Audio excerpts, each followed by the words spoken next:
مسجد نبوی میں متواتر 40 جماعت کا اہتمام روزانہ یا دوسرے متواتر 40 باجماعت نمازوں کا اہتمام روزانہ یا دوسرے تیسرے روز کی صبح کی نماز کے بعد گیٹ نمبر 6 سے نکل کر سیدھے قباء روڈ پیدل چل کر جانا، تقریباً 50 منٹ کا فاصلہ ہے، یا سواری کے ذریعے مسجد قباء جا کر نوافل کا اہتمام کر کیونکہ قباء میں 2 رکعت نفل۔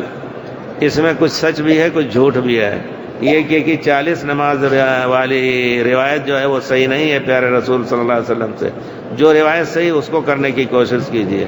روایت صحیح ہے کہ جس نے 40 دن پہلی تکبیر کے ساتھ نماز پڑھی تو نفاق سے بری ہو گیا۔ نفاق اور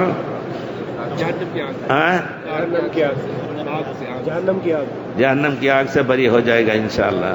اس وجہ سے اس کو کرنے کی کوشش کی، لیکن 40 نماز والی روایت یہ صحیح نہیں ہے۔ یعنی کہیں بھی آپ دنیا کے کسی مسجد میں اگر اس نیت سے 40 دن مسلسل پہلی جماعت کے ساتھ پڑھ رہے ہیں تو انشاءاللہ یہ فضیلت ملے گی۔ لیکن یہ دوسرا مسئلہ قباء جانے کا، بے شک پیارے رسول صلی اللہ علیہ وسلم جاتے تھے، روزانہ آپ جا سکتے ہیں اور جا کر کے وہاں 2 رکعت پڑھیں تو عمرے کا ثواب ملتا ہے، حدیث صحیح ہے۔ یعنی آپ جائیں، روزانہ جائیں، کوئی حرج نہیں وہاں سے۔ پیدل جائیں یا سوار ہو کر کے جائیں۔ پیدل ہم لوگ بھی جب مدینے میں تھے تو بہت جاتے تھے، اس وقت سڑکیں جو بن چکی ہیں، اس وقت وہاں سب کھجور ہی تھے، کھجوروں کے درمیان سے کھجور توڑتے کھاتے۔ بڑا اچھا دن گزرا، اللہ اکبر۔ آج سے کل کی بات ہے، 50 سال کی بات ہے۔ اللہ